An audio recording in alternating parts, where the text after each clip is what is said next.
Shalom Bapak Ibu yang dikasihi Tuhan. Senang sekali bisa melayani sore hari ini di GCC Bandung. Thank you Pastor Yusak dan juga Hana dan Bapak Ibu, ya para pemimpin di gereja ini. Satu kehormatan saya bisa melayani di hari Natal ini. Dan juga bersama dengan ada Pak Ferry juga, ada Ibu Dwi, juga ada Yosua. Ya. Jadi kami ini satu tim saudara ya. Kami sama-sama belajar di City to City ya. Bagaimana menjadikan Kristus dan Injil menjadi pusat, menjadi poros daripada kehidupan dan pelayanan. Dan itu membuat sesuatu hal yang indah di dalam kehidupan dan pelayanan kita. Di tengah ada banyak hal yang bisa terjadi, tetapi Kristus tetap berkuasa. Kristus berdaulat atas segala sesuatu. Ya, nama saya Joel Manalu, saya menggembalakan di New Life Community yang ada di Gading Serpong, Tangerang. Ya, jadi tadi kami dari Gading Serpong, ya, bersama dengan istri saya ini lengkap krunya ya, istri dan ketiga putri saya. Jadi itu yang dari urutan paling ujung tuh, paling besar, tengah, paling kecil gitu kan ya. Yang pertama namanya Joanne, yang kedua namanya Josephine, yang ketiga namanya Joyce, ya. Maminya June, papanya Joel, ya. Jadi semua J, kami cinta Jesus, haleluya. Saya bersyukur untuk kesempatan yang sangat indah ini, ya. Senang bisa kenal dengan jemaat Tuhan di tempat ini. Firman Tuhan bilang kamu yang tadinya jauh jadi dekat karena Kristus.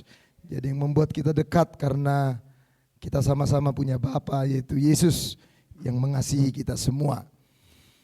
Jadi sekali lagi Bapak Ibu, salam kenal, dan siapa tahu main ke daerah Serpong. Di daerah Serpong ya, ini saya spill dulu ya, banyak kuliner saudara-saudara ya.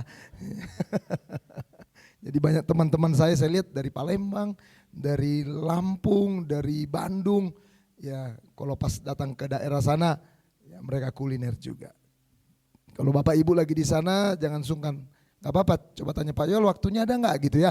Kalau pas tepat ya kita bisa sama-sama ya menikmati berkat-berkat jasmani, sekalian juga sharing gospel kan begitu kan. Itu yang indah, itu yang luar biasa. Baik ya Bapak Ibu yang dikasihi Tuhan, satu tema yang sangat indah kan buat kita semua di Imperfect Family.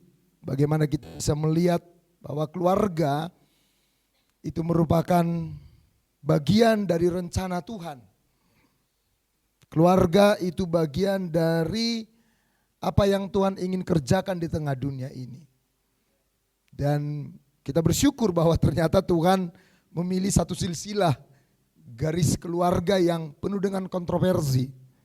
Bukan memilih garis keluarga yang darah biru, ya, bibit bebet bobotnya yang clear, tidak ada isu, enggak, tapi justru kita akan melihat bagaimana ternyata Yesus memilih garis keturunan yang di dalamnya ada orang-orang yang penuh dengan masalah, penuh dengan kegagalan. Tapi kita bersyukur karena Tuhan gak pernah gagal. Kita bisa gagal, sering gagal, benar saudara ya? Ya. Tetapi Tuhan tidak pernah gagal. Dulu sebelum saya ngerti Injil ya Bapak Ibu ya, saya selalu mengusahakan menunjukkan kesempurnaan dan kebaikan ataupun pencapaian-pencapaian yang besar. Baik anak-anak, baik keluarga, tetapi itu menjadi sesuatu yang membuat kita penuh dengan beban. Anak-anak selalu diajarin. Saya anaknya pendeta juga saudara. Ya, anak pendeta itu selalu gak gampang jadi keluarga hamba Tuhan. Ya, karena semua bisa jadi isu. Ya kan, katanya kalau pendeta kurus dibilang kurang diberkati. Kalau gemuk dibilang makan perpuluhan gitu kan saudara. Kalau istrinya jelek dibilang gak punya selera, saudara ya. Kalau istrinya cantik dibilang hawa nafsu, gitu saudara ya. Itu pendeta hawa nafsu banget tuh istrinya kok cantik begitu, gitu saudara ya. Ya, satu waktu D.L. Moody seorang penginjil pakai dasi mungkin kependekan. Terus ada tante-tante bilang, Om dasinya kependekan. Terus dipanjangin. Besok-besok tante yang sama lihat lagi, Om dasinya kepanjangan gitu saudara ya. Akhirnya DL Modi kesal. Tante bukan dasi saya yang kepanjangan atau kependekan. Kayaknya lidah tante yang kepanjangan gitu saudara-saudara ya. Pokoknya kita jadi keluarga hamba Tuhan itu gak gampang. Ya selalu kalau ribut sama anak jemaat harus ngalah. Ya, daripada jemaatnya kabur gitu kan saudara-saudara ya. Pokoknya kamu harus ngalah. Ya, ntar bapaknya pergi lagi kan gitu kan saudara ya. Tetapi saya bersyukur mengenal Injil. Karena Injil menjadikan saya menjadi orang yang ya dengan sukacita menunjukkan kegagalan-kegagalan dan kelemahan-kelemahan di dalam perjalanan rumah tangga. Dan hari ini Bapak Ibu, saya tidak sendiri, saya senang ya karena waktu saya juga akan berbagi dengan Pak Ferry ya dan juga Ibu Dwi ya untuk kita bisa melihat keindahan Kristus tentunya. Semakin menyadari kita ini enggak ada apa-apa yang perlu dimegahkan, tapi Kristus yang harus terus-menerus ditunjukkan dalam perjalanan iman kita. Matius pasal 1 ayat 1 sampai 17. Ya, Matius pasal 1 ayat 1 sampai 17. Baca silsilah ini paling membosankan saudara-saudara ya. Ya, kalau Anda lihat di kitab-kitab mungkin di Perjanjian Lama ada juga kan silsilah-silsilah itu biasanya membosankan. Ya, tetapi silsilah yang ditulis untuk menunjukkan Yesus ini sesuatu yang indah yang perlu kita lihat bersama-sama. Jadi Bapak Ibu saya minta Bapak Ibu yang baca ya, amin. Atau gimana, saya yang baca, Bapak Ibu yang jelaskan gimana. Jemaat suka gitu kan, panjang banget Pak 17 ayat gitu kan. Saya lebih susah menjelaskan saudara-saudara ya. Jadi saya gak mau menyusahkan jemaat ya, makanya saya kasih yang ringan-ringan. Membaca saja kan kira-kira begitu. Baik, oke.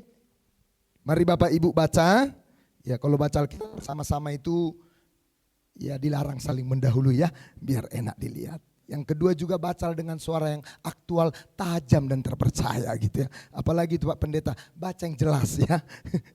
Iya, jangan kalau marah-marah tonnya jelas. Giliran baca Alkitab nyaris tak terdengar. Oke, 1, 2, 3. Inilah silsilah Yesus Kristus anak Daud, anak Abraham memperanakan Ishak, Ishak memperanakan Yakub, Yakub memperanakan Yehuda dan saudara-saudaranya. Yehuda memperanakan Peres dan Zerah dari Tamar.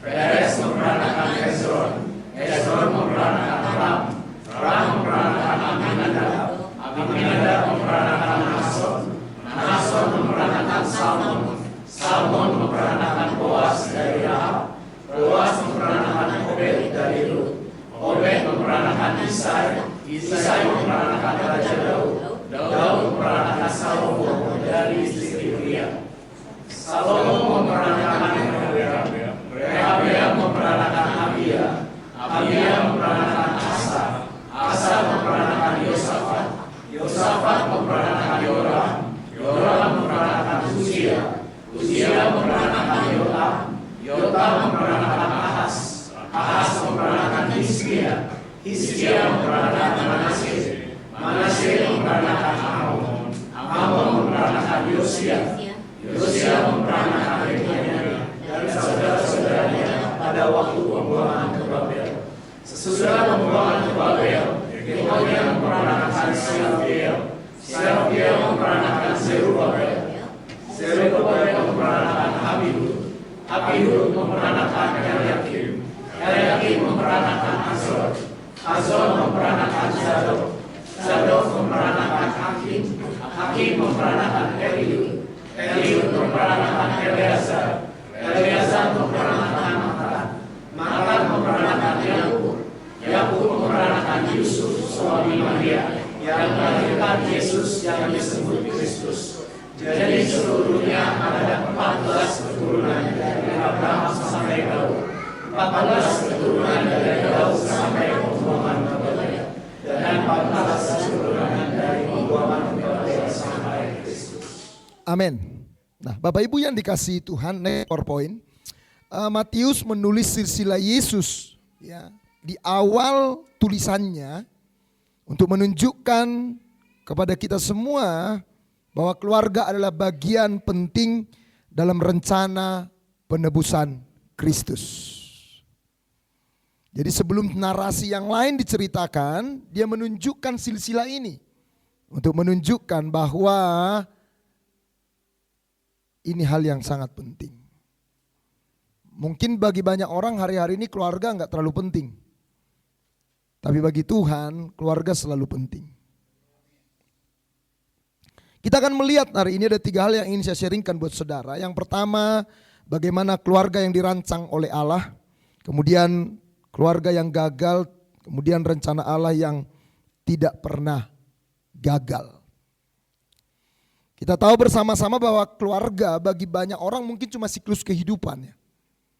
Buat mereka menikah, berkeluarga, ya itu bagian dari perjalanan hidup. Tetapi kalau kita melihat kembali kepada keluarga pertama, ya, yaitu Adam dan Hawa ketika diberkati oleh Tuhan. Jadi keluarga ini benar-benar didesain, diciptakan oleh Tuhan sendiri. Jadi bukan buatan manusia. Allah yang membentuk. Sebelum ada gereja, sebelum ada komunitas yang lain, Tuhan mulai dari komunitas yang paling kecil yang namanya keluarga.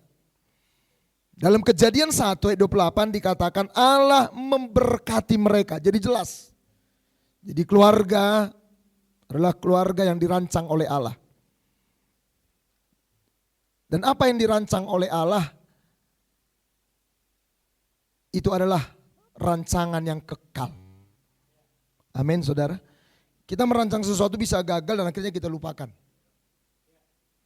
Tapi Allah merancang sesuatu itu bukan hanya untuk sesaat, tetapi untuk rancangan yang ilahi. Rancangan yang kekal. Dan Tuhan berkata, beranak cuculah, ada keturunan-keturunan ilahi. Ini bukan cuma seperti sekarang ya, cuma keturunan birahi. Ya kan? Yang orang bikin dosa, melahirkan anak, dilupakan dan dia bisa lagi melakukan. Tetapi keturunan ilahi, untuk apa? Menaklukkan bumi. Menjadi orang-orang yang dipakai oleh Allah. Dilibatkan oleh Allah. Kadang-kadang kalau kita doain toko jemaat, rumah baru, pabrik, kan narasinya selalu begini, Bapak Ibu jangan lupa libatkan Tuhan ya. Di toko ini, jangan lupa libatkan Tuhan ya di pabrik ini. Itu narasinya enggak tepat Bapak Ibu. Karena yang punya itu Tuhan. Kitalah yang dilibatkan oleh Tuhan. Itu beda. Jadi makanya kalau saya sekarang doain orang rumah bilang jangan libatkan Tuhan. Kamu bersyukur kamu dilibatkan Tuhan. Amin saudara. Yang punya Tuhan, yang punya toko Tuhan. Kita cuma dipercaya. Jadi kita yang dilibatkan Tuhan, bukan Tuhan yang kita libatkan. Termasuk dalam keluarga saudara-saudara. Kita bersyukur karena apa? Tuhan melibatkan kita. Beranak cuculah dikatakan. Kita berkuasa menaklukkan segala sesuatu. Jadi rancangan Tuhan atas keluarga itu sangat clear, sangat jelas. Jadi itulah sebabnya ketika engkau memutuskan untuk berkeluarga, engkau memenuhi apa yang dirancangkan oleh Tuhan. Pastikan itu, bukan karena didesak oleh orang tua. Kapan nikah? Kapan berkeluarga?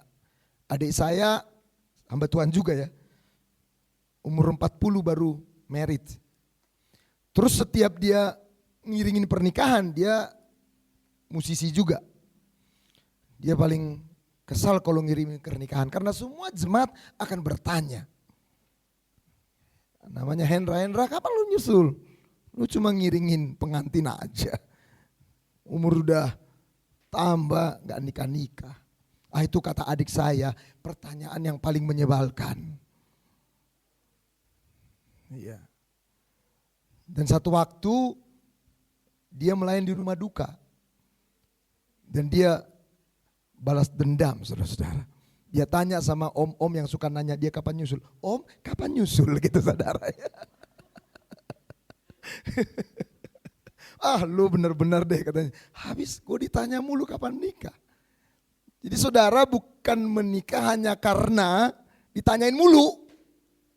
Nah gitu saudara-saudara, anak-anak muda ya. Tapi menikah karena ngerti. Ada rancangan Tuhan di sana. Makanya waktu saya kuliah di sekolah teologi, sambil saya lihat rencana Tuhan, saya lihat kiri kanan. Makanya ketemu istri, satu kelas, satu angkatan. Jadi saya lihat ke surga, tapi juga saya lihat kiri kanan. Kan begitu kan? Jangan surga terus gitu saudara ya. Lihat kiri kanan. Jadi ini yang pertama.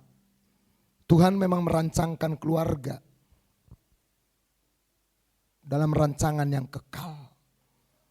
Karena itu ketika keluarga kita lihat nanti gagal, tapi Tuhan tidak pernah gagal. Yang kedua, kita melihat bagaimana yang dirancang oleh Allah. Ya, ternyata manusia yang memang dirancangkan oleh Allah untuk melakukan kehendak Allah gagal melakukannya. Kejadian 3 menjelaskan bagaimana Adam dan Hawa jatuh dalam dosa. Dan ketika Tuhan menanya kepada manusia, Adam, di manakah engkau? Tuhan tidak bicara lokasi itu.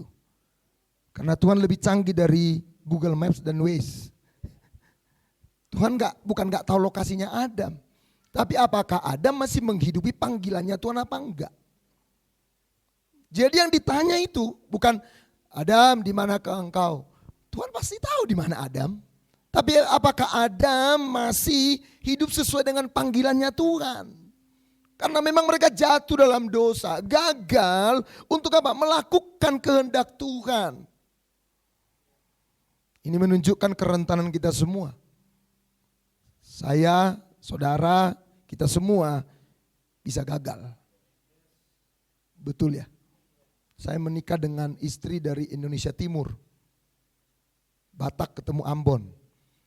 Ya, satu Sisingamangaraja, satu Patimura. Satu bawa parang, satu bawa golok, saudara-saudara ya. Garis keras semua. Orang Batak kalau ngomong besar-besar suaranya. Di kampus pikir kak lagi berantem ya. Enggak, lagi ngobrol itu. Dia kaget saudara-saudara. Karena dia pikir kok orang Batak ngobrolnya begitu ya. Batak begitu kalau ngobrol. Kayak orang ribut saudara-saudara. Orang Ambon kalau ngomong gak ada do rendah. Semua do tinggi saudara-saudara. Sing makan mati. Makan sing mati. Naik terus saudara-saudara. Gak ada turun. Makanya kalau di rumah kami ini perpaduan Batak Ambon rame saudara-saudara.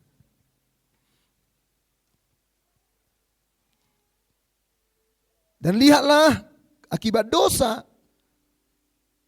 Manusia itu berusaha menutupi dosa. Mereka tidak berani menunjukkan kegagalan mereka. Mereka kehilangan kemuliaan Allah sehingga mereka perlu kemuliaan-kemuliaan yang lain. Adam dan Hawa membuat pakaian dari daun ara. Mungkin sekarang kita tidak membuat pakaian untuk menutupi rasa malu itu. Tetapi ada kemuliaan-kemuliaan dunia yang coba kita tempelkan untuk diri kita supaya kita mendapatkan pengakuan dari orang. Kita nggak berani dengan jujur mengakui kerentanan kita. Adam ditanya, kenapa kau makan buah itu Adam? Adam menyalahkan Hawa. Hawa ditanya, kan sebenarnya Adam bukan cuma nyalahin Hawa loh, nyalahin Tuhan juga. Perempuan yang kau taruh di sisiku, kan begitu kan? Perempuan yang kau taruh, kau yang taruh. Kalau kau taruh gorila ceritanya nggak begini. Ya kan Bapak Ibu? Kau taruh. Ditanya si Hawa, ular. Puji Tuhan, Tuhan tidak tanya ular. Takutnya ular ditanya, ular bertobat, altar call, ular yang maju saudara-saudara. Ular yang pulih. Lihat, saling menyalahkan. Dan kemudian keturunannya keturunan Adam, Kain dan Habel di Kejadian 4. Yang satu darah, yang begitu dekat. Coba saudara, Kalau saudara lihat sekarang kerusakan moral manusia, anak bisa menjarain ibu, ibu bisa menjarain anak, bapak bisa membunuh anak.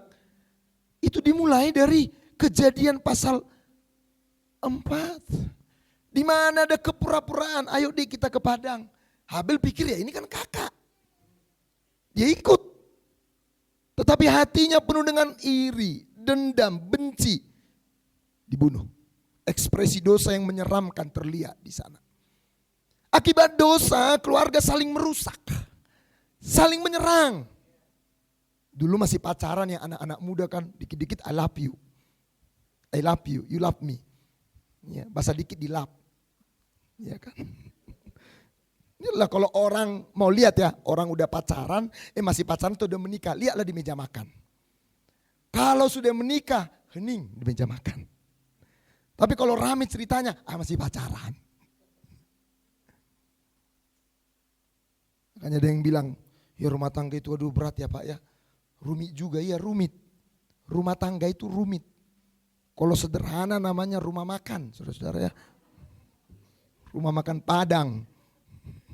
Saya baca itu, lihat judul buku itu di Gramedia. Unik juga judulnya. Rumah tangga itu rumit. Kalau sederhana namanya rumah makan. Benar juga saudara. Saling menyerang. Saling menyalahkan. Hampir semua kita mengalami struggle, pergumulan untuk rumah tangga. Dan hari ini kita bersyukur Bapak Ibu bahwa ada Pak Ferry dan Ibu Dwi yang ada di tengah-tengah kita, yang mereka akan menunjukkan kerentanan mereka dalam pernikahan, menunjukkan bagaimana mereka bergumul, apa yang mereka hadapi.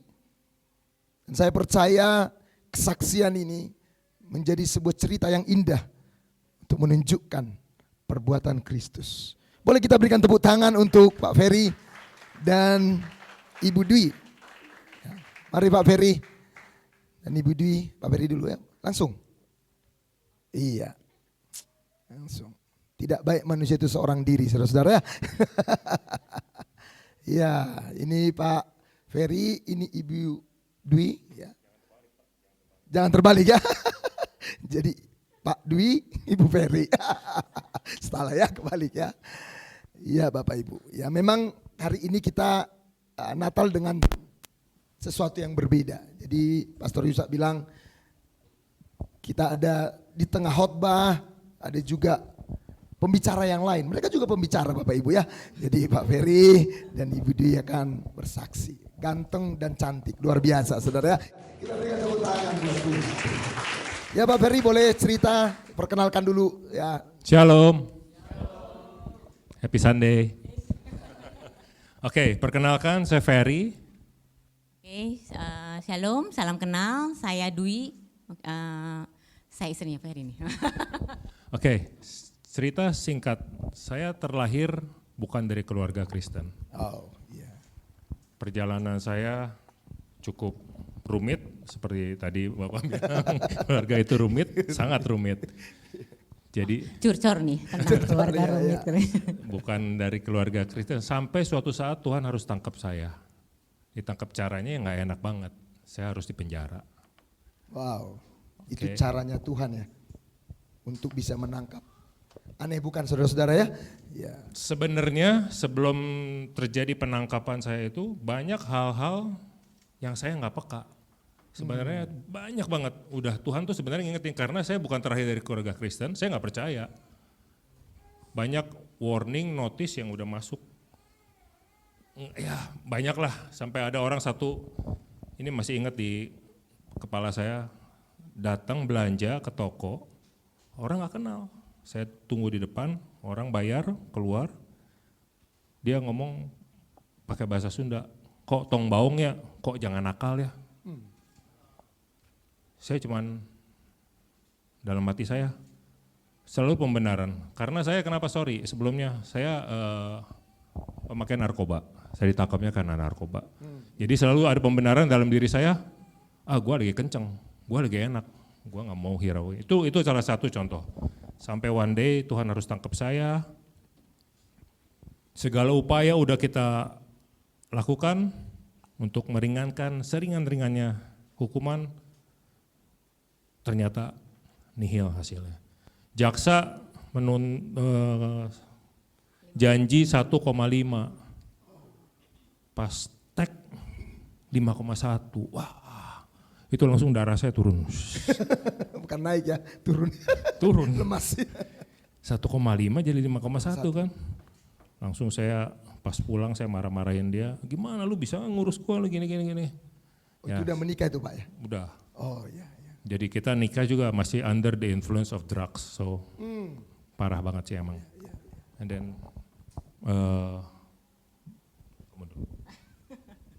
gimana waktu itu Bu? Mendampingi ataupun apa yang dirasakan? Oke, luar biasa hari ini nggak ditanya langsung jawab, biasanya susah dia cerita. Ini udah langsung cerita sendiri gitu. Oke, saya Dwi, latar belakang saya bukan dari keluarga Kristen. Keluarga saya bertitel haji, ya, garis keras gitu. Dan puji Tuhannya mama saya juga sekarang sudah dibaptis. Gitu. Ya. Saya kalau suruh cerita kebaikan Tuhan nggak bisa, karena buat saya Tuhan terlalu baik gitu ya. Kami menikah di tahun 97 dan itu pun menikah dengan terpaksa, beda dengan Kak Joel ya. Kalau tadi Kak Joel bilang di tempat yang baik gitu. Kalau kami pertemuan di diskotik dan itu pun dunia kita gelap gitu ya. Tapi percaya bahwa semua itu adalah rencana Tuhan yang terbaik buat kita. Gitu. Kami married di 97 dan itu pun masih kami masih mengkonsumsi narkoba gitu. Tapi puji Tuhannya bukan beruntung ya. Karena kan manusia untung gitu ya. Kalau saya sih sekarang bisa bilang puji Tuhan karena dalam rancangan Tuhan ya. Yes, dalam rancangan Tuhan sekarang baru ngerti gitu. Tapi sebelumnya saya marah karena saya nggak kenal Tuhan. Saya bertobat tahun 2000, suami saya pulang 2014. 2017. 2017, sorry. 2017 saya baru bertobat mengenal Tuhan. Ibu di duluan? Saya di luar. Jadi yang ditangkap suami Enggak, gitu. maksudnya yang duluan jadi percaya siapa? Bapak, suami saya. Karena suami saya di dalam dia yang kenal Tuhan, tiap hari ibadah, tiap hari didatengin, dia punya mentor. Saya di luar dunia bebas, masih bebas gitu. Jadi saya masih di dalam dosa karena suami bilang kamu harus ibadah apa, saya masih say yes tapi tidak melakukan. Jadi kejadiannya waktu saya menghadapi karakter suami saya yang luar biasa waktu itu, waktu tertangkap ini saya ada happy-nya gitu teman-teman ya di sini. Baru tahu.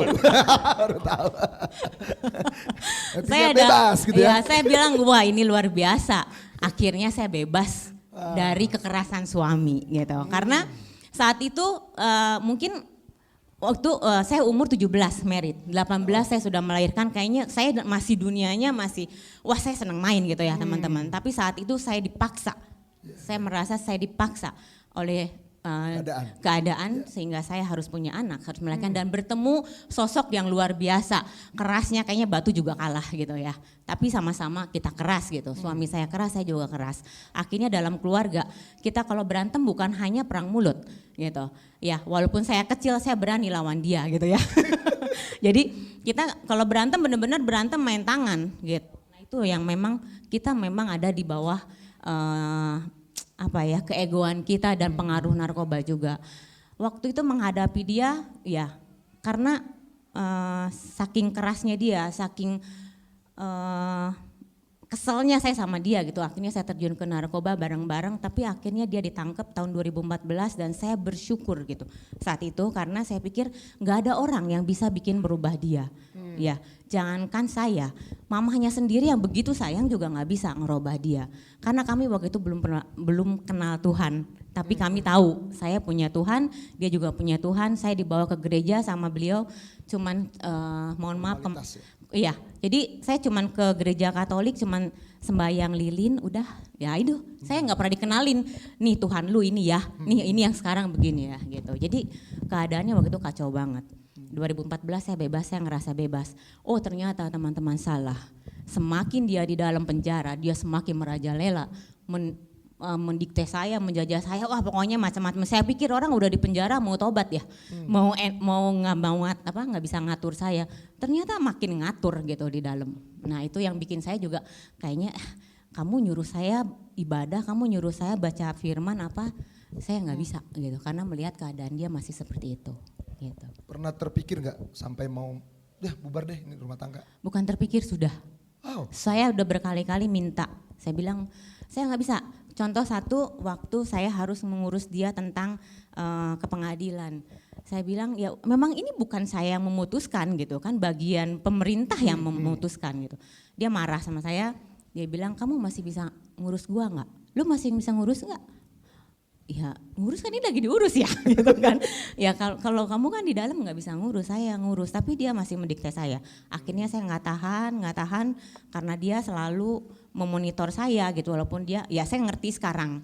Kalau sekarang saya bisa ngerti karena mungkin dia dulu nggak ada kegiatan, nggak ada apa di dalam penjara. Akhirnya yang saya rasa sekarang adalah dia memberikan sebenarnya dia kasih perhatian buat istri gitu. Tapi saya waktu itu belum dewasa dan akhirnya saya bilang saya udah nggak kuat deh. Saya udah gak kuat, saya bilang mau cerai. Mau cerai. Ya, gitu. Terus tanggapannya Pak Ferry gimana waktu istri bilang mau cerai?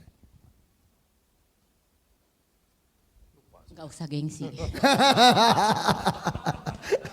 Saya cuma bilang ingat sama anak aja. Ya. Oh, ingat sama anak ya. Iya. Ya, Bahasa halusnya itu. Bahasa halus. iya.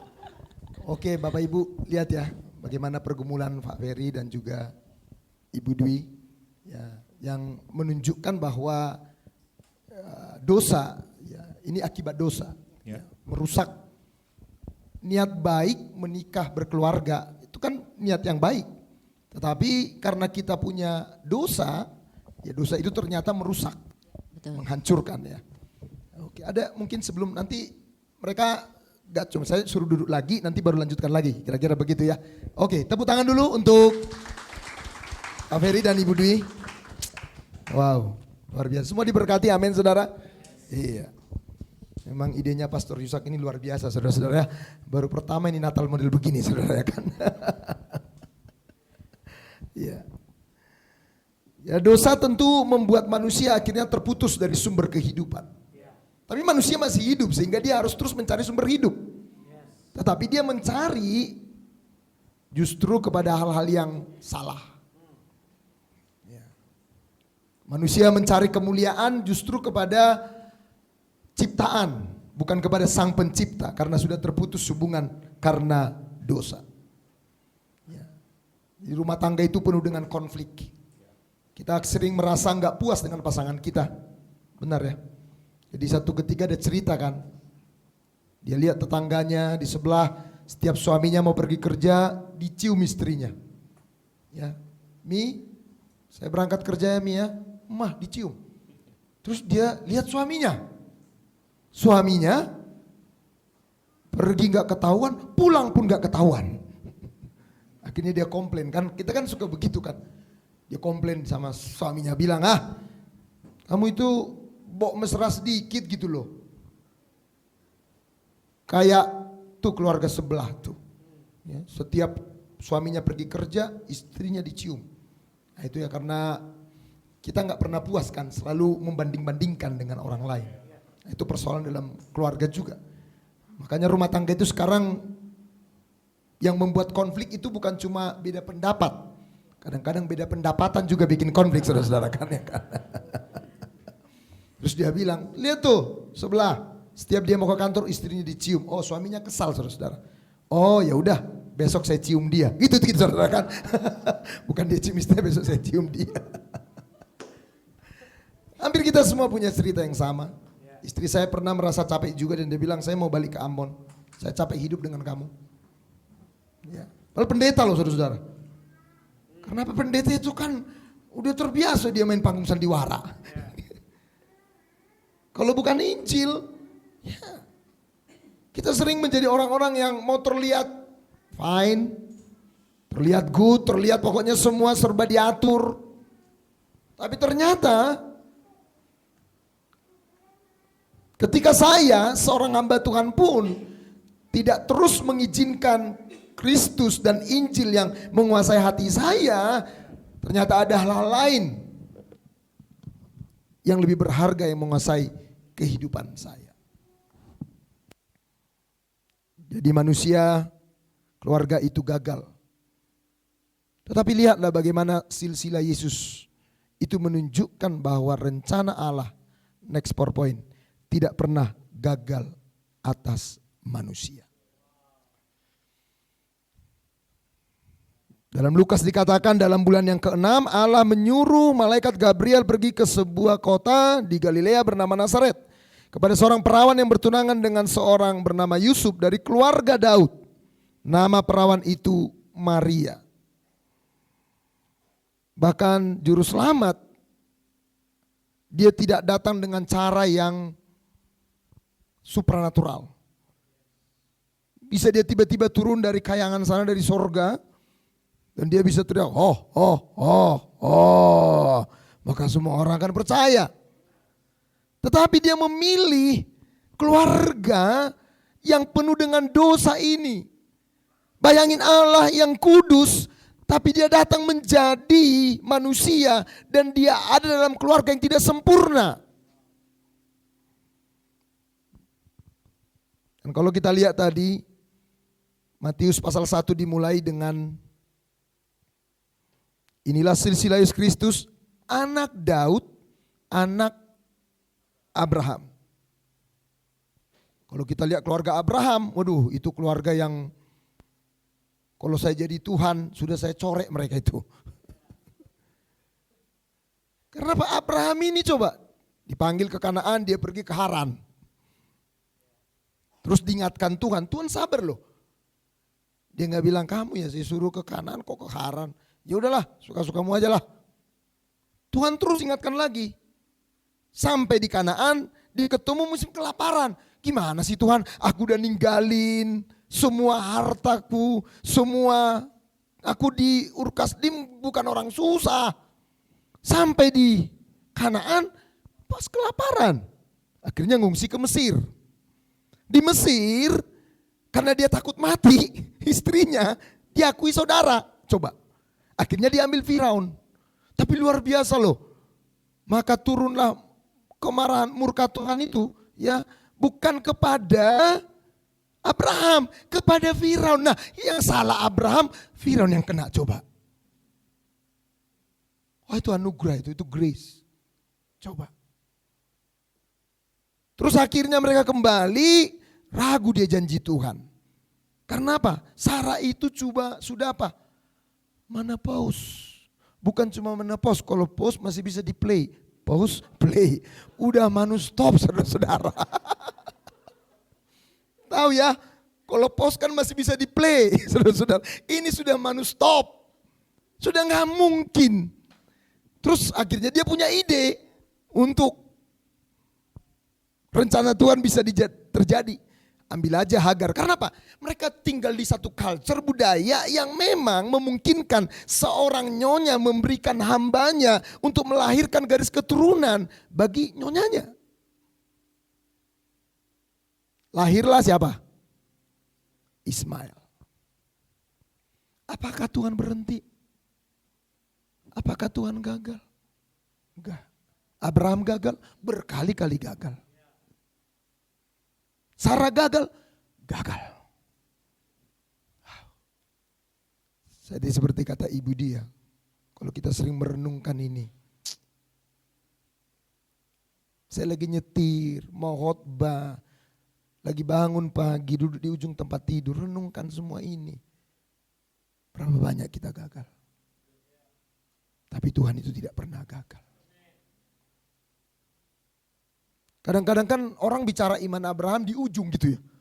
Mempersembahkan anaknya. Akhirnya jemaat stres, gak lengkap gitu loh kisah Abrahamnya. Akhirnya jemaat kita mau gak bicara seperti Abraham. Nyerahin anak, nyerahin dompet aja susah. Gitu kan saudara-saudara ya kan. Waduh kita mah gak bicara seperti Abraham. Tapi itu kan sebuah perjalanan. Yang menunjukkan kesetiaan Tuhan di tengah ketidaksetiaan umatnya. Makanya dikatakan anak Daud, anak Abraham. Dan tadi saya coba baca ya di beberapa komentari. sebenarnya kan 14 dari mulai Abraham sampai kepada Daud. Kemudian Daud ya lanjut lagi sampai kepada pembuangan 14. Kemudian ya dari pembuangan sampai ke Kristus 14. Apakah memang tepat seperti itu? Di dalam penafsiran itu dikatakan sebenarnya mungkin ada nama-nama lain yang sengaja diabaikan. Tetapi yang luar biasa yang harusnya diabaikan justru dimasukkan.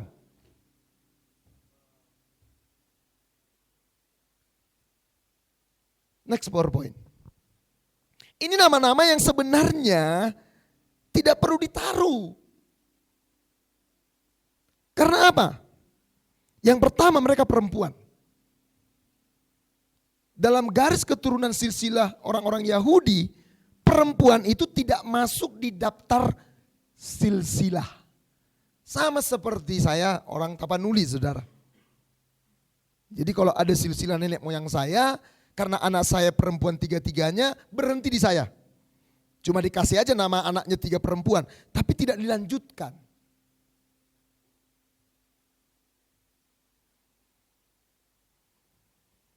Perempuan tidak mendapatkan penghormatan, penerimaan yang dimasukkan dalam silsilah. Tetapi menariknya, Matius menyertakan 4 nama perempuan di dalam silsilah tersebut. Ada Rahab, ada Tamar, ada Rut, ada istri Uria. Tulisnya istri Uria. Daud punya anak Salomo dari istri Uria. Coba jujur banget tuh Alkitab. Saudara tahu dong maksudnya kan? Berarti bukan dari istrinya. Istrinya orang.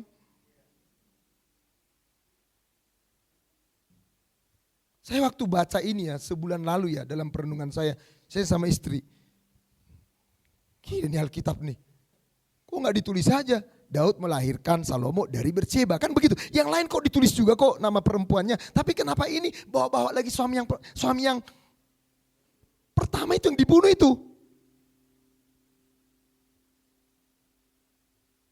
Lihat saudara.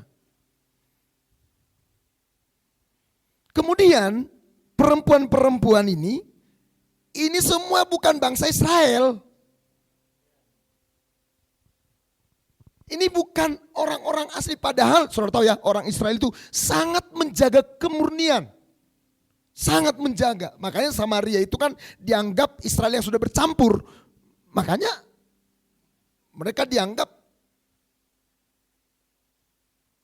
keisraelannya tidak murni lagi. Jadi ini baik Rahab, Tamar, Rut, Bertseba, ini bukanlah orang-orang Israel. Tamar Rahab penduduk Kanaan, Rut orang Moab, istri Uria orang Het. Tetapi disinilah keselamatan ditunjukkan. Hadir bukan cuma untuk satu suku, tapi untuk semua bangsa. Kemudian ketiga perempuan ini, mending perempuan baik-baik. Ini Tamar, coba, dia jebak mertuanya. Siapa mertuanya? Yehuda. Anaknya Yakub yang paling keren siapa? Yusuf. Tapi garis keturunan Yesus tidak diambil dari Yusuf. Benar ya? Tapi diambil dari Yehuda nih. Yang skandal sama menantunya. Kemudian ada namanya siapa? Rahab. Seorang perempuan yang terlibat dengan prostitusi. Bahkan dalam beberapa penafsiran dikatakan dia bukan cuma seorang pelacur, tetapi dia mucikari. Saudara tahu mucikari? Yang pernah nggak tahu, saudara kan? Dia menyalurkan nih, mengeksploitasi para wanita, dijual. Kemudian Rut, seorang yang sebenarnya nggak punya harapan, suaminya mati. Dan dia hanya bekerja sebagai seorang yang memungkut jelai, gandum yang tersisa. Tapi ditebus oleh Boas. Kemudian Bersyeba. Yang berzina dengan siapa? Daud. Jadi kalau kita melihat apa yang ditulis oleh Matius ini, Bapak Ibu yang dikasihi Tuhan, memberi pengharapan buat kita semua. Bahwa keluarga kita tidak sempurna. Tapi Tuhan yang sempurna selalu mendampingi perjalanan keluarga tersebut.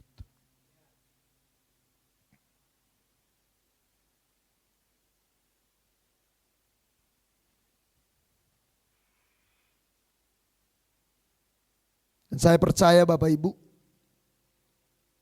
seperti apapun keluarga saudara, yang kadang-kadang memalukan dan kita berusaha menutupinya, tetapi hari ini kita tidak perlu merasa rendah diri, merasa sendiri.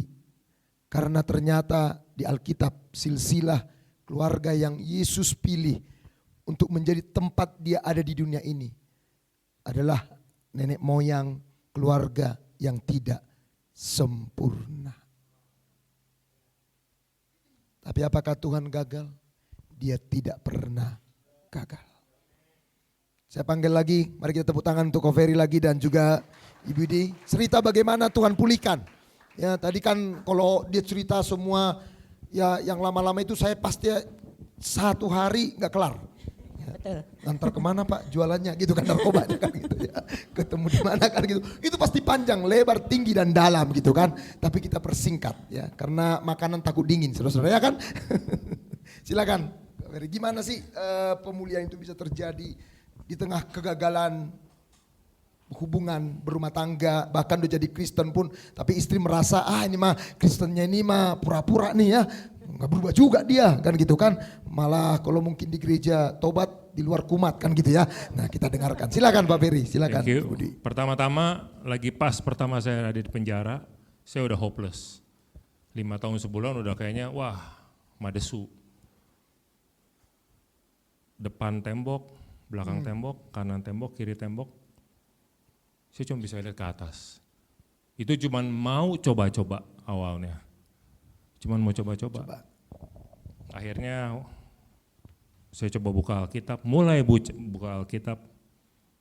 Ada beberapa ayat yang cukup menguatkan saya. Nah di situ saya baru benar, oh iya ya.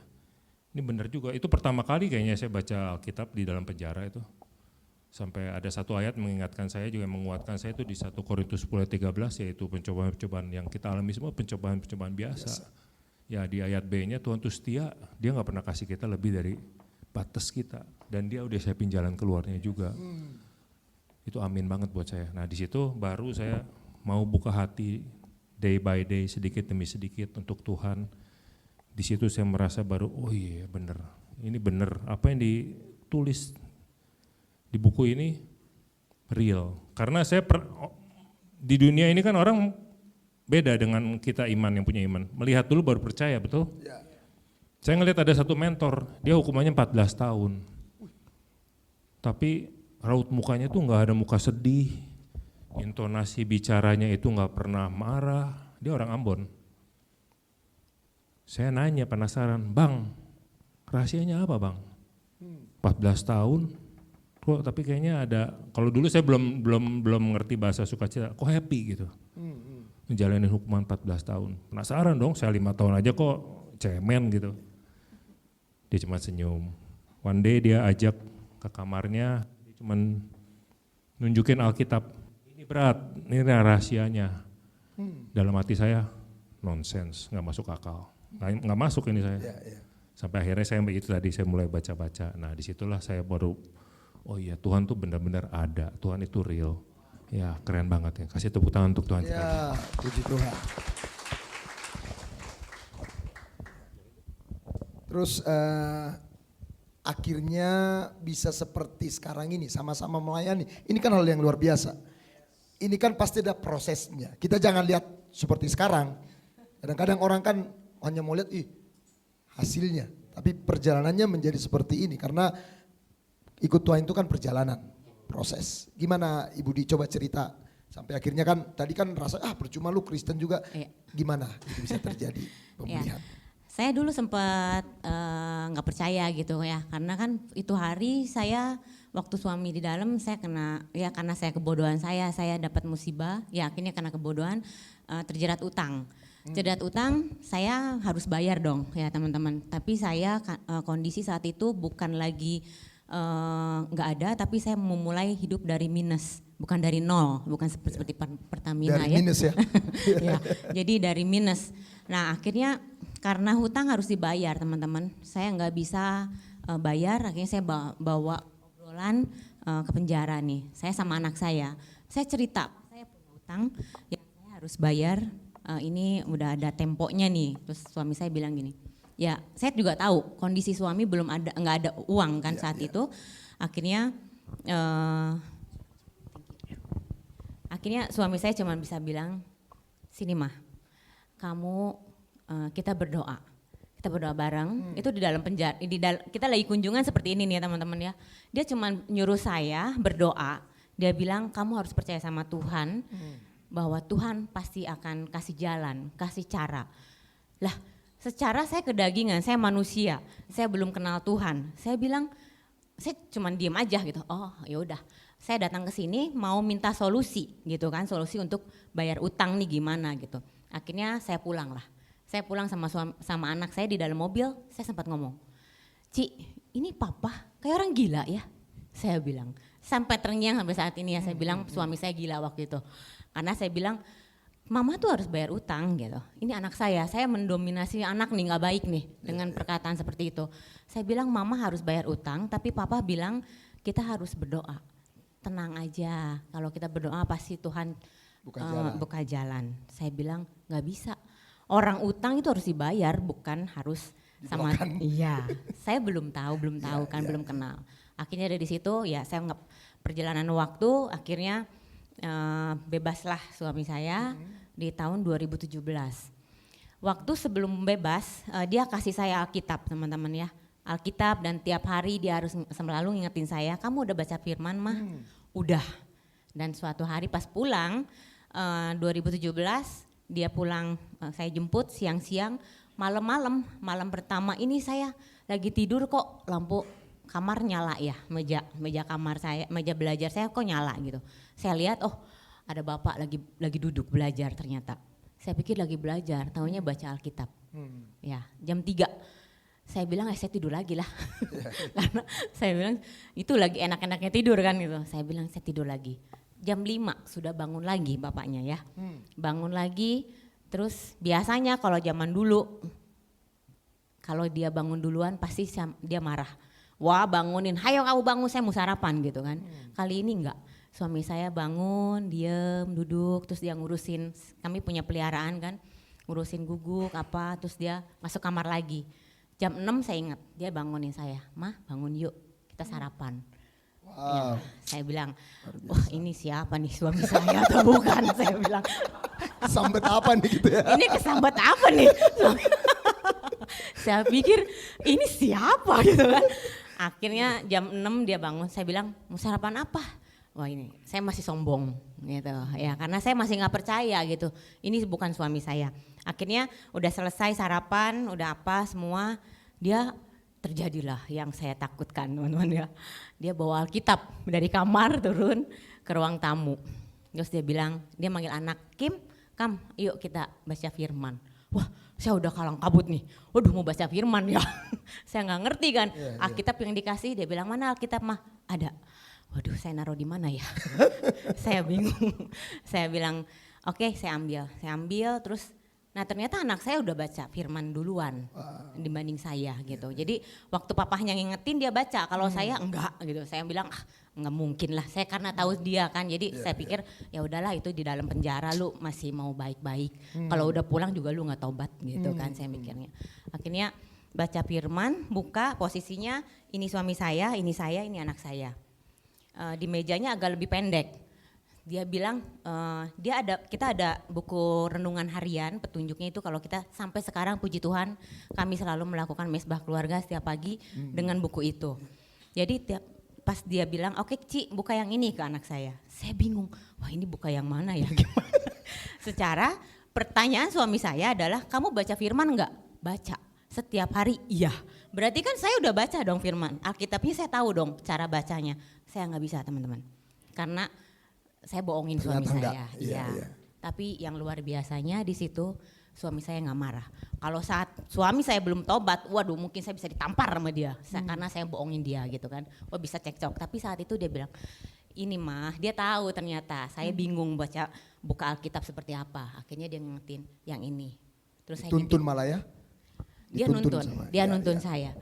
Dan saya nggak pernah merasakan tuntunan dari suami dan merasakan nggak pernah ada kasih dari suami. Saat itu baru merasakan gitu. Wow. Gitu. Jadi prosesnya sih memang nggak enak gitu, nggak enak dan akhirnya kita memutuskan setelah saya melihat perubahan suami saya, mama saya sering datang kan ke rumah, jenguk saya gitu. Jadi mama saya tuh ceritanya kepahitan abis sama menantu gitu, karena nggak pernah dianggap sebagai mertua sama mama saya, sama suami saya. Tapi waktu di penjara dia mulai baik, berubah semua segala macam. Akhirnya mama saya mau datang ke rumah waktu Ferry udah bebas gitu kan. Waktu mama datang, kami waktunya selalu lagi baca firman, lagi ibadah.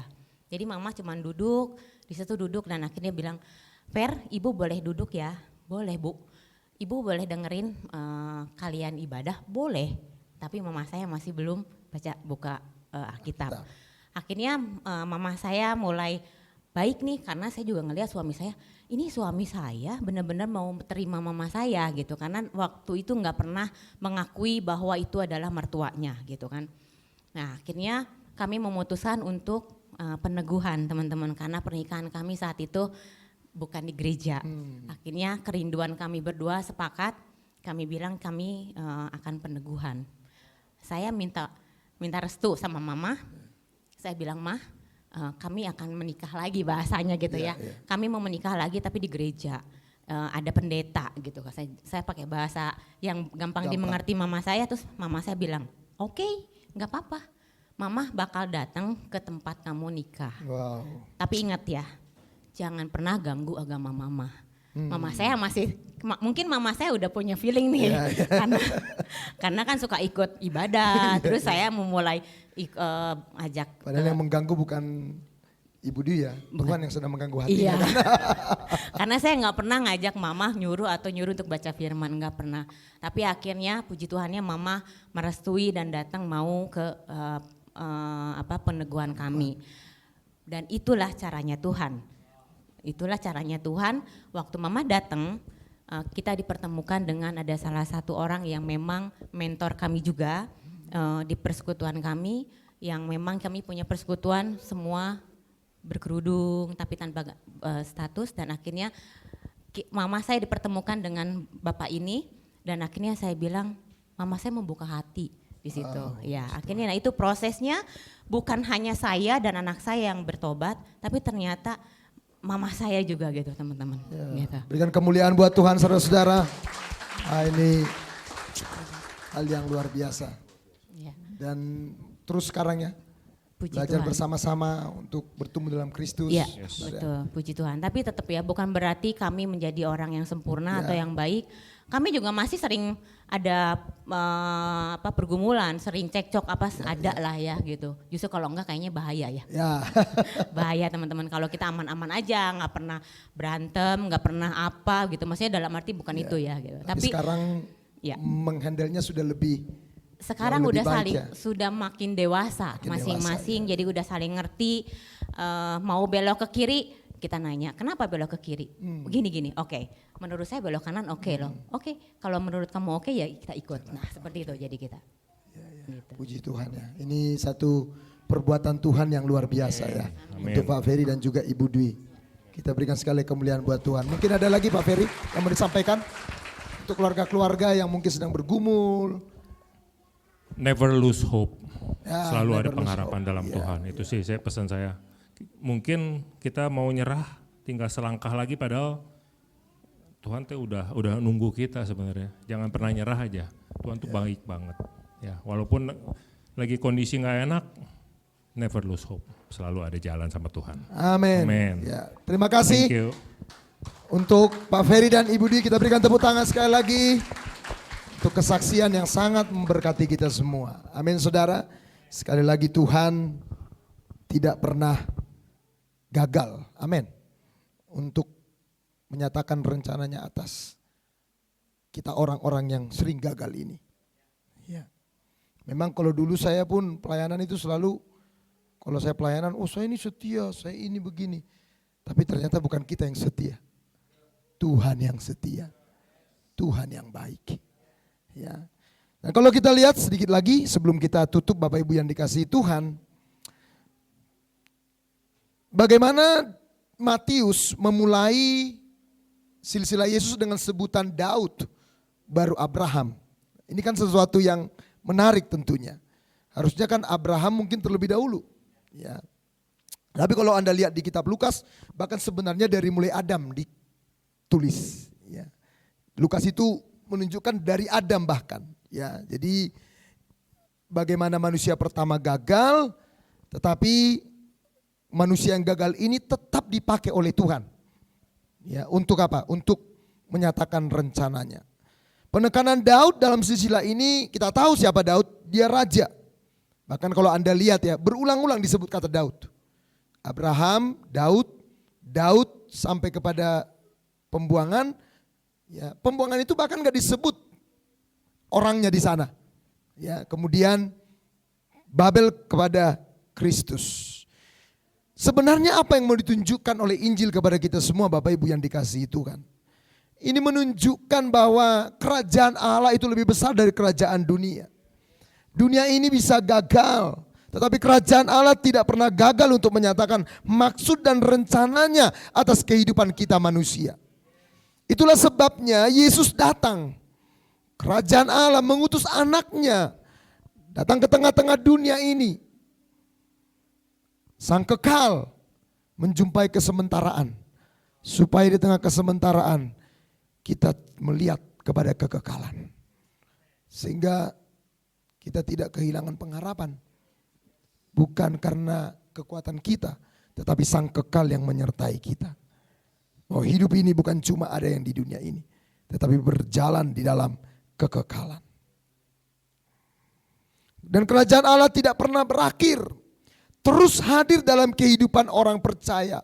Walaupun seolah-olah kegagalan itu akan membuyarkan rencana Tuhan. Lihatlah bangsa Israel dibuang. Akhirnya apa? Mereka gak punya identitas lagi. Karena mereka jajahan, mereka dibuang. Mereka tertawan, mereka menderita. Jadi tidak ada lagi sebuah kerajaan yang bisa dibanggakan. Tetapi dalam perspektif kerajaan Allah, di tengah interupsi, kegagalan, rencana Allah akan terus berjalan. Amin saudara. Rencana Allah tidak pernah berhenti, akan terus berlangsung. Walaupun bangsa Israel pada waktu itu berharap sebuah kerajaan fisik seperti zaman Daud, zaman Salomo. Tetapi Tuhan bekerja dengan cara ilahi. Bahwa kerajaan Allah melampaui hal-hal yang physically, hal-hal yang terlihat. Itulah sebabnya tadi ketika Pak Ferry menyampaikan kepada istri, "Mah, kita berdoa." Itu perspektif kerajaan Allah. Dan lensanya Ibu Dwi masih lensa dunia. Ini utang. Bayarnya pakai uang, bukan pakai doa.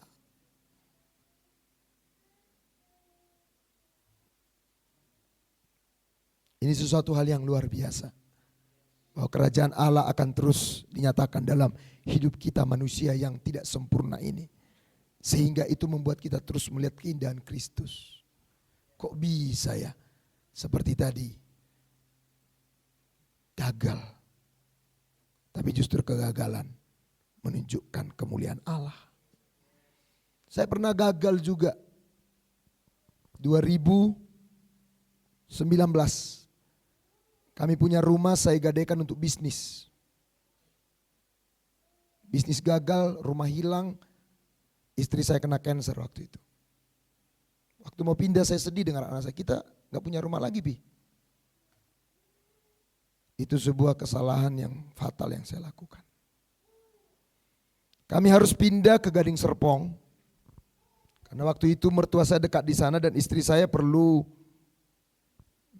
penanganan medis yang cukup serius. Dan akhirnya kami datang ke Gading Serpong sebagai orang yang kalah. Dan 2020 ketika menjalani proses pengobatan, saya sudah ada di RSPAD ambil obat kemo, satu orang lagi di depan saya. Karena udah 4 rumah sakit, sudah mungkin 3 bulanan kita konsultasi ke beberapa dokter. Dan divonis stadium 4 cancer. Dan saya merasa pada waktu itu hancur. Dan waktu saya mau ambil obat kemo, istri saya ada di sebelah tempat duduk begitu ya, sebelah kiri saya ngobrol, kita ke Pineng yuk. Dia kaget.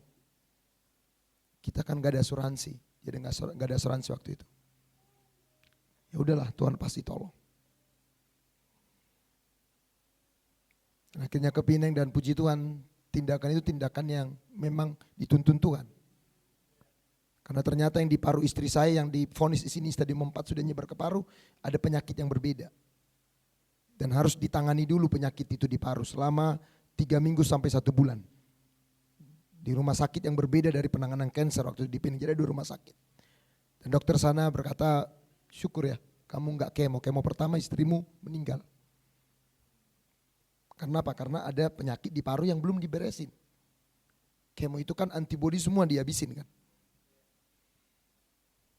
Kemo pertama saya bisa nemanin dia di Pineng. Kemo kedua lockdown saudara. Dia gak bisa pulang, saya gak bisa berangkat nemanin. Selama 6 bulan dia harus kemo sendiri.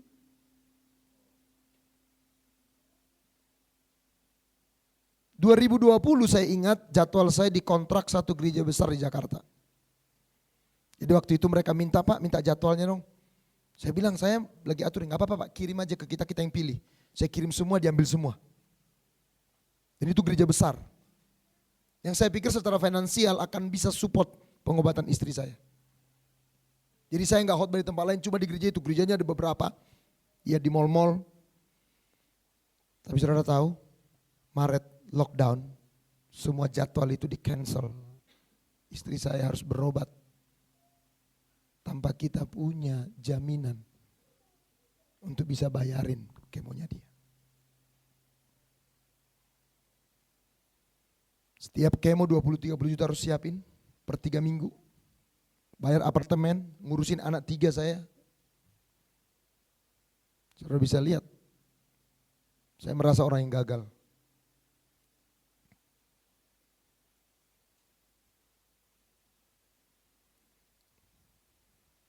Tapi itu kesempatan di mana saya akhirnya bisa berjumpa dengan orang-orang unbeliever, orang-orang yang belum percaya. Ada ateis, ada orang dari kepercayaan lain. Karena saya jadi sepedaan, istri lagi jauh, saya sepedaan. Waktu sepedaan ketemu tuh, saya kan anak pendeta Bapak Ibu. Biasanya di gereja, tamat SMA ke STT, dari STT full timer, di sinode. Rapatnya sama pendeta terus. Kalau dicium baunya udah bau sorga saudara-saudara ya kan. Tapi kali ini saya ketemu orang-orang yang ngomongannya itu ngomongan pasar. Lagi naik sepeda, anjing, panggil anjing ada yang lirik loh. Oi bro gitu saudara. Anjing sama bro bisa ngobrol, luar biasa ya. Anjing sama bro bisa nyambung.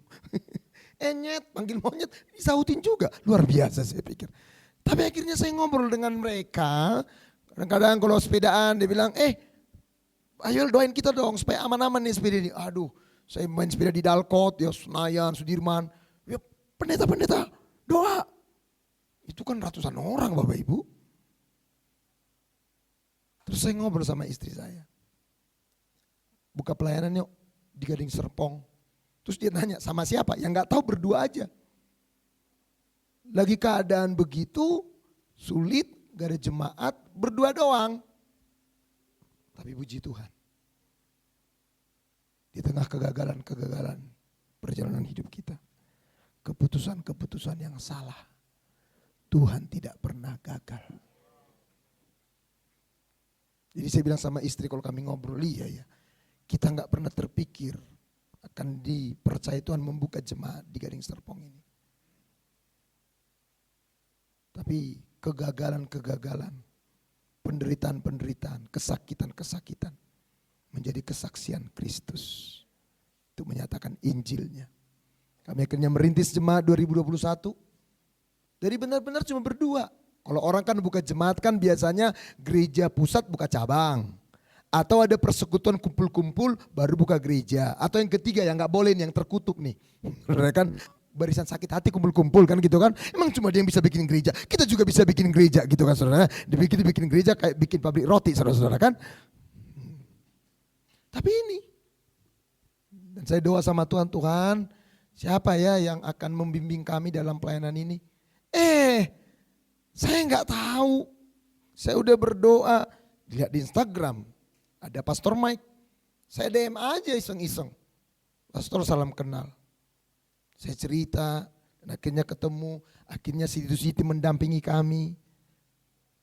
Dengan istri sama-sama belajar bagaimana Injil mengkalibrasi hati kami pertama. Kami ini dulu suka konflik, tegang, banyak persoalan. Bukan sekarang gak ada. Tapi sekarang itu lebih mudah ditangani. Dulu dia kalau saya nyetir nih, dia suruh kiri, kanan gitu. Kayak bos aja lu nyuruh gue, gitu coba saudara. Padahal dia ngebantu, tapi berhala ini loh. Tapi puji Tuhan, Tuhan tidak pernah gagal. Dan kalau lihat ayat 16, Yakub memperanakan Yusuf suami Maria yang melahirkan Yusuf yang disebut Kristus. Sang Mesias yang diurapi. Biasanya kan Yesus orang Nazaret, tapi Yesus disebut Kristus. Artinya apa? Ini pembebas yang sudah dinanti-nantikan sejak sekian lama. Dan cuma Kristus yang bisa melepaskan dan membebaskan kita dari semua pergumulan-pergumulan kita. Rumah tangga itu ribut karena ego. Mau dihargai, mau dihormati, mau dilayani kayak tadi itu. Tapi Kristus mengubah. Karena justru dia datang bukan untuk dilayani, tapi untuk melayani kita semua. Kita mencari penerimaan. Tetapi justru Yesus tertolak.